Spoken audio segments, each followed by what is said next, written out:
Welcome to 10x Engineering. This podcast is by Urban Company, Asia's biggest platform for home services. Hi guys, welcome to the second episode of Urban Company's podcast series 10x Engineering. Today we will discuss all about programming languages and try to tackle some of the important questions around languages. So what makes a good language? Should you have one? Should you have many? So my name is Kanav. I am head of engineering at Urban Company, and with me we have Raghav, who's the co-founder and CTO at UC. So we'll be playing host. And so without further ado, let's dive in straight in. So Raghav, at Urban Company, we started with Node.js. We're still going strong with it. Would love to know how we arrived at Node.js as a language for UC. So actually, the interesting thing is Node.js was not the first repository I created. It was Ruby on Rails. At Twitter, I'd spent a lot of time with Ruby, with Scala. So the natural extension was let me use something which is easy, and Ruby Rails was an easier platform. But I think right after creating the first repository, I got, I was generally very passionate and excited about this new thing in town called single page applications, right? AngularJS being an example. Why? Because it greatly, reduced the effort needed to kind of code native, Android, iOS, or kind of build static web pages. So I wanted to really use that, and that got me into understanding this mean stack, which is a Node.js stack on Mongo, Express, Angular, Node, and I think I created a new repository to try it out, and ever since then we've just kind of been building on this stack. So I think it took like 1 or 2 days to arrive at this. Well, it seems like for such an important question of language, you took a very surprisingly very short period of time. Yeah, no, JS is super easy, but the interesting thing is what took even longer was figuring out the name of the repository, and I had to kind of think through all the possible use cases, and that's what gave me the name Service Market. Okay, and I'm guessing that took like a week. So that's pretty funny. Like that's a choice of a language took like 2 days, but a choice of the first repo which we have that took a week, and you can end up coming with something as bland as Service Market repo, which we have to live with. But that's fine. Any case, so if a startup or a young startup or a young CTO, they're starting out, and if they have to choose the right language, what would be your advice? And hopefully it won't be just pick something in 2 days. Yeah, no, there's obviously a good thought process which should go behind picking stacks, and sometimes it's not very obvious. So I think I would say there are 3 factors I would look at. The first factor is something you can't do much about. It's the domain lock-in itself. There are certain languages which are, for example, Android, iOS, all have their own ecosystem languages which you can't really question or change much, right? Another interesting example here is Python for data science. It just so happens that there's so many libraries on Python that's the de facto choice. So that's domain. Second one is the stability and the community voice. You want to go with languages which are active. You want to go with languages which are discussed well, which have been stabilized, right? So I would look at, is there enough community on Stack Overflow? Mm-hmm. I would look at, are there enough companies which have adopted a certain kind of a language? Idea here is not to choose the most stable or the oldest language. I think there are tons of even newer age languages which fit here, but you certainly want to avoid languages or stacks which are very, very new and which have not kind of gone through the test of time. And the third one is talent. I think this is an important one because if you're going to scale up your teams, company building not just one engineer's job. So if you're going to scale up your teams, you want to choose languages or stacks which are conducive to the hiring environment around you. You can't choose Haskell when you're surrounded by Java developers because language is different, object-oriented to function-oriented paradigm is different, right? Mm-hmm. So you have to be careful of that. So for me, I think these are the 3 choices. Mm-hmm. These remove the obviously bad choices for you. But this, I don't think, tells you what is the best language because I don't think beyond that it would matter too much. Got it. And very interesting because if I would have asked myself this question maybe a few years back, I would have answered, okay, what is the language features? What does the language offer? How performant it is, or does it compile time or interpret it? What type of paradigm it supports? I would have thought these things would be more important.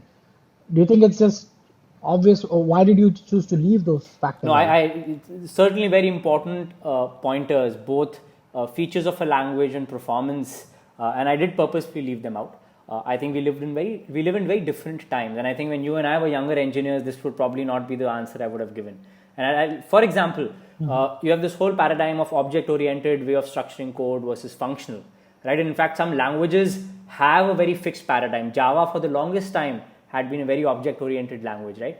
But today, languages often offer both, right? Java will have lambda functions, for example, which starts to encroach, right? And there is a good cross-pollination. Another typical debate, age-old debate is on features is schema versus schema-less or type versus typeless languages, right? But there also you have balances now. JavaScript, no type, but now came TypeScript, which gives you good vocabulary on types, right? Same goes with variable database nomenclatures, right? There's a fair bit of cross-pollination when it comes to types and all of that stuff. Memory management. Remember the days in our school days where we used to have to learn malloc, unmalloc, right? Explicitly as developers, we were doing memory management. Then came in languages like Java, created garbage collection. So today, I don't think engineers ever have to explicitly do garbage collection unless it's like very, very expert DevOps system level stuff. Another actually favorite is more recent development in this ecosystem is handling concurrent threads and requests. Given we live in distributed systems, I mean, we would have to kind of manually look at threading and stuff, but then you have this new modern languages which all handle I/O really well, right? So at least concurrency from an I/O perspective is a solved problem for in today's day and age, right? So that's why I feel features and a large part of this performance question is not very relevant. People have either languages have cross-pollinated or there have been other ways to compensate for trade-offs, and it's a good thing because it now gives engineers that much of saved time to think about how to structure code and how to make code more readable as a way to communicate with other engineers than worrying about performance and features and trying to build that knowledge base and all of that stuff. So you're trying to say that the features of the language inherently, if you choose with a popular stack, probably don't matter. I mean, let's put Node.js to the test, right? Like, I think there are a few characteristics of Node.js. I would like to call them trade-offs. There are some goods associated with it, and there are obviously some bads also. So let's talk about some of these trade-offs of Node.js, for example, and this can probably extrapolate to other languages also. I think whenever I say Node.js, I think people should hear JavaScript because we kind of read them, or TypeScript. Both are ecosystem languages of Node.js. I think one big problem with, or one trade-off with Node.js is the whole construct of type, right? Node.js, like JavaScript, has no type, or explicit type, right? Which makes any younger startup to do development really fast, and it's the same reason why NoSQL databases get used. But when the team crosses 50 engineers, it becomes a nightmare, right? With no type, it's very hard. There's no predictability in terms of your code, right? And I think that there's a fine trade-off, but it can compensate. Like we use TypeScript, and TypeScript is a very good way to compensate the problem of not having a type. In fact, you don't have to be a purist. At Urban Company, we use TypeScript very carefully in very specific areas. We'll ensure type. Otherwise, teams are free to not care about type and kind of do shorthand, right? So I think that's a good way to balance it. And then this goes back to your point about going ahead with popular languages. So I think, and that's the thing, they evolve and are supported pretty well by the community.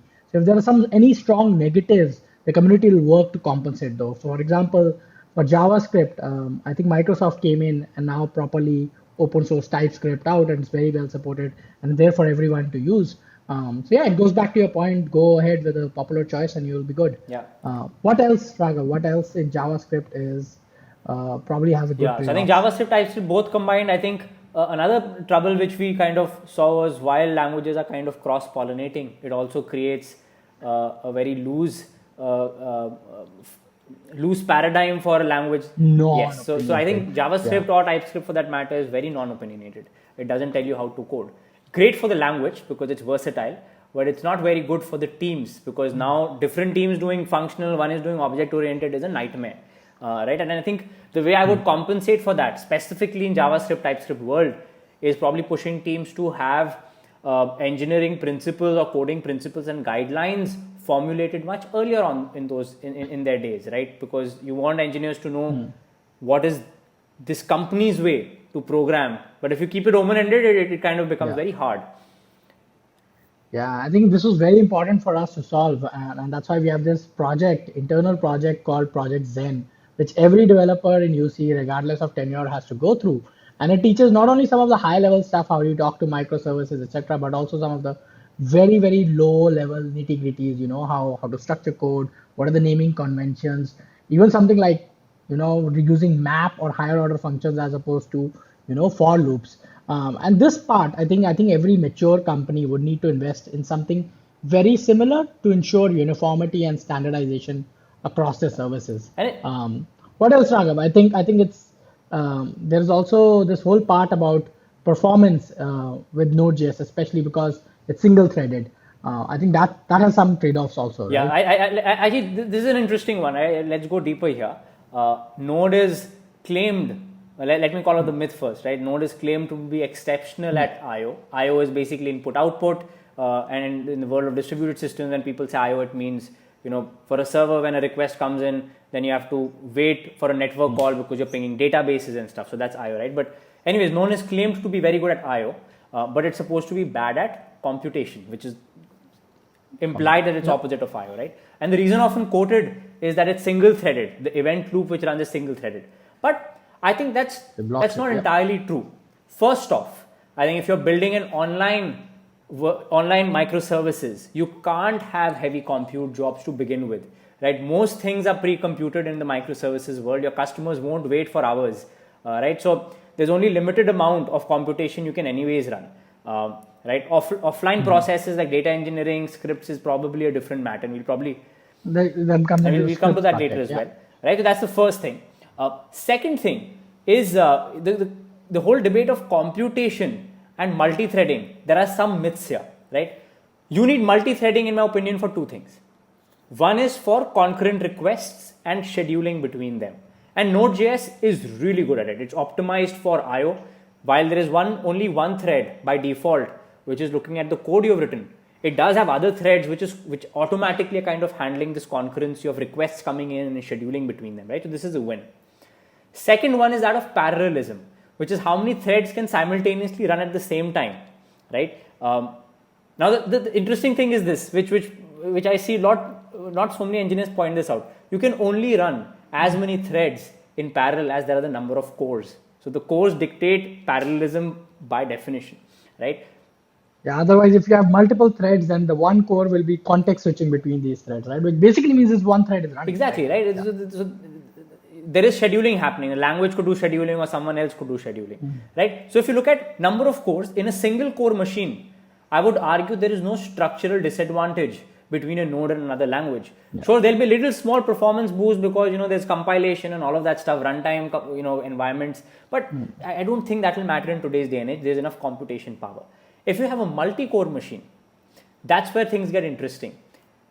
The trick here is Node actually is not, you can actually empower, you juice out Node on multiple threads. You have worker threads, you have clusters, so Node you can use as a multi-threaded language also. You just have to go a little deeper into understanding the core libraries of the language. Or there's another argument. Why even care about multi-threading? You have containers today. I can have a multi-core machine and have containers, and the containers emulate right a single core environment. So at Urban Company, I don't think we'll optimize multi-core machines by actually having containers and solving this multi-threading parallelism problem not at a language level, but at a container level. So I think these are a couple of Yeah, I think in my experience also, I feel it's never been about the language features. I think all the languages have kind of borrowed features from each other. OOPs have adopted functional, and vice versa is happening. And it's not too much about performance either, right? Like there was a time when we had developers had to worry about, making sure that machines' cores were fully utilized. And that's the time we were writing code in assembly and C, and then later we went to Java and now higher order languages. And you see like each actually language is subsequently slower, but what they are getting away from it is actually to make developers more productive because the underneath tools on the underneath system kind of abstracts it out for you. So that's the general trend which I see also in how languages are evolving.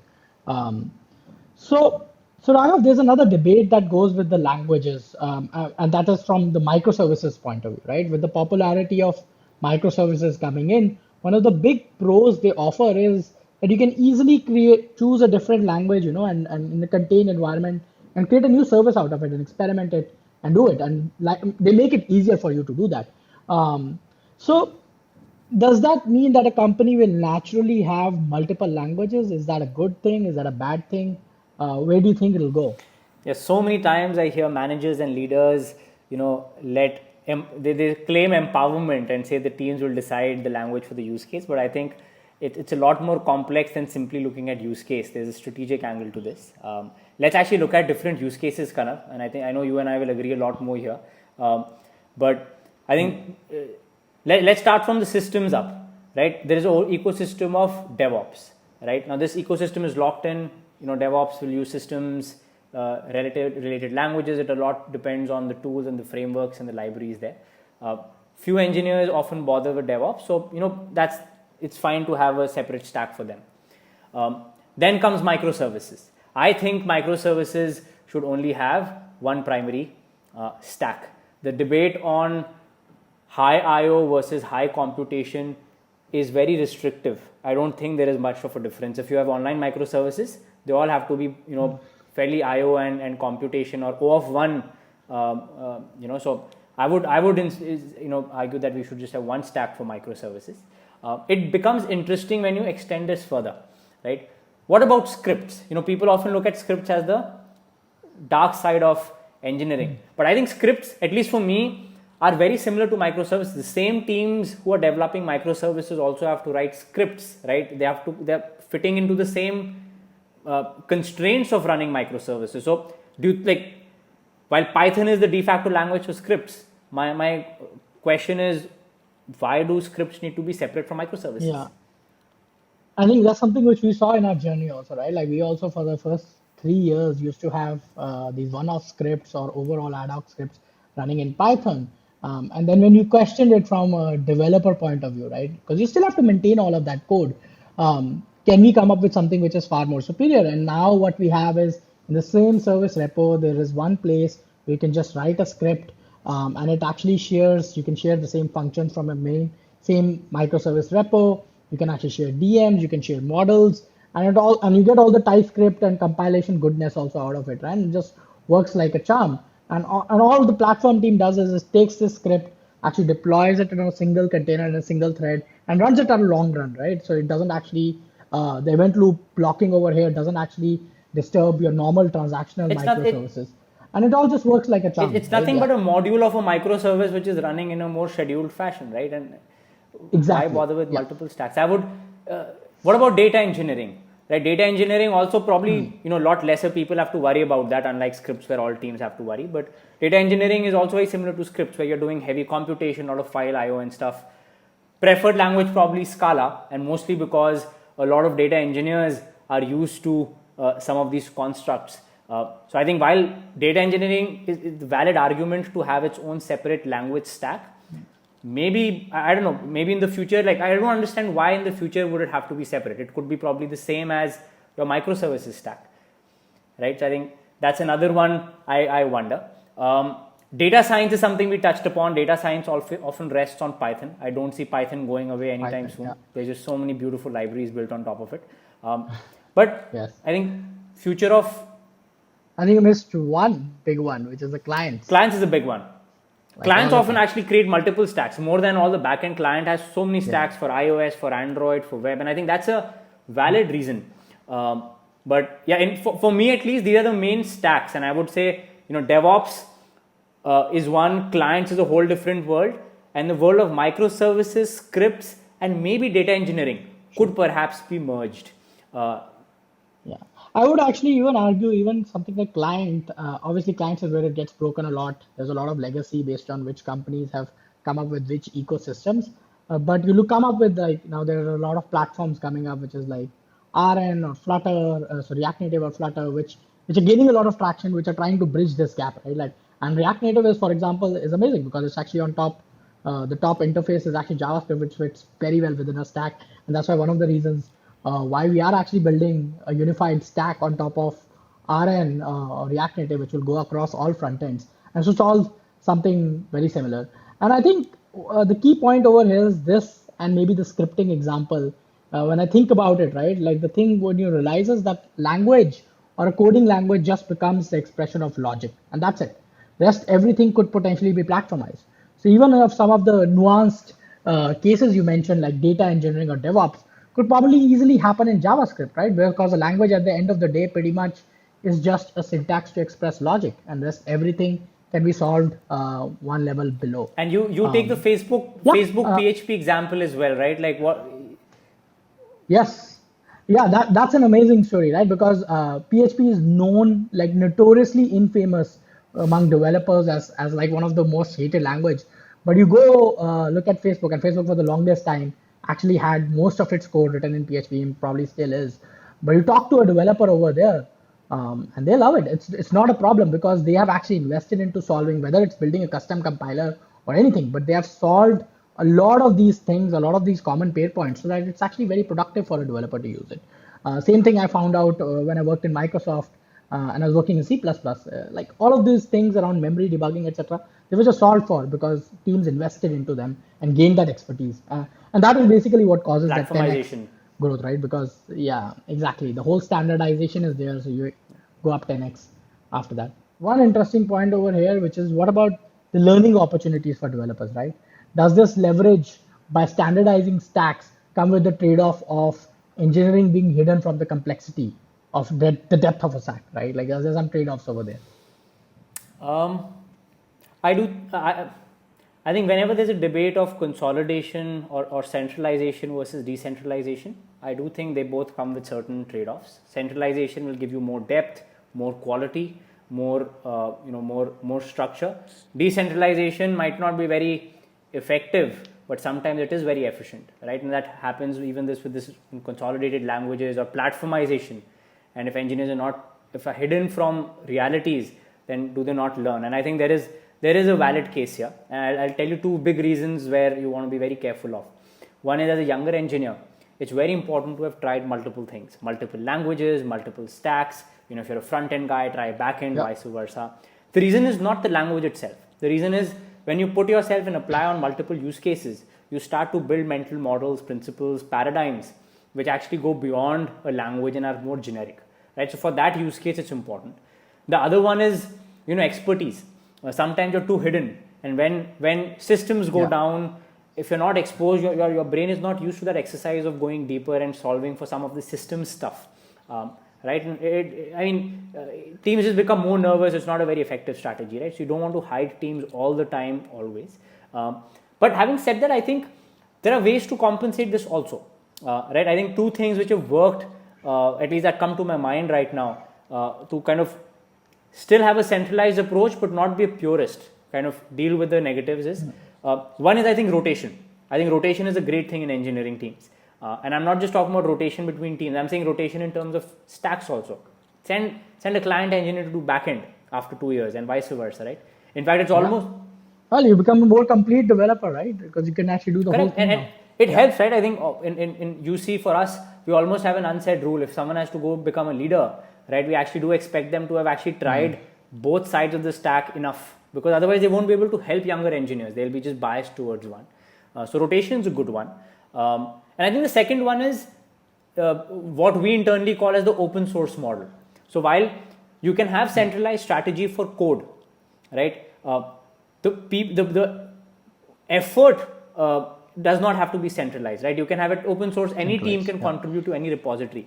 Now, what this does in the debate of languages is any team can contribute to the platform initiative. Right now, central repository, sure, there will be a central team owning it and to debate with you, but it helps all teams to contribute. It also helps teams question the choices made so that you're constantly evolving.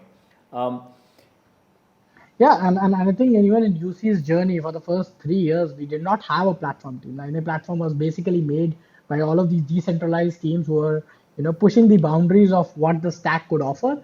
They did it once and they solved it for everyone else in one go, and that's how the platform got created. And even today, I think quite encourage different teams to solve the problems of themselves and then just make it happen for everyone else and contribute to the platform. And if you look at junior versus senior engineers, you'll see a very similar debate where when you're young, you fascinate a lot with multiple languages because it's all resume building. But as you you want to look at the commerce and languages. But when you mature out, the debate of learning languages becomes a lot lesser, and the debate of application of languages becomes a lot more relevant. I think that's the point on learning. All right, Raghav, I think that's all the time I had. That's all the questions which we have. I think this has been a fun discussion. To summarize, I think the top things when it matters when it comes to choosing a language is overall community support and maturity of the language, right? Beyond that, I think it doesn't matter too much about the language. What matters is how you use it and how you standardize it and how you create uniformity around it as a company.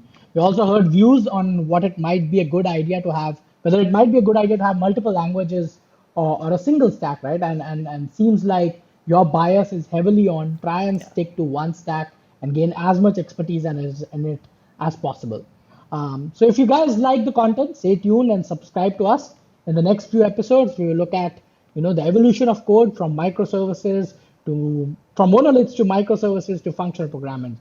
So yeah, thank you and have a nice day.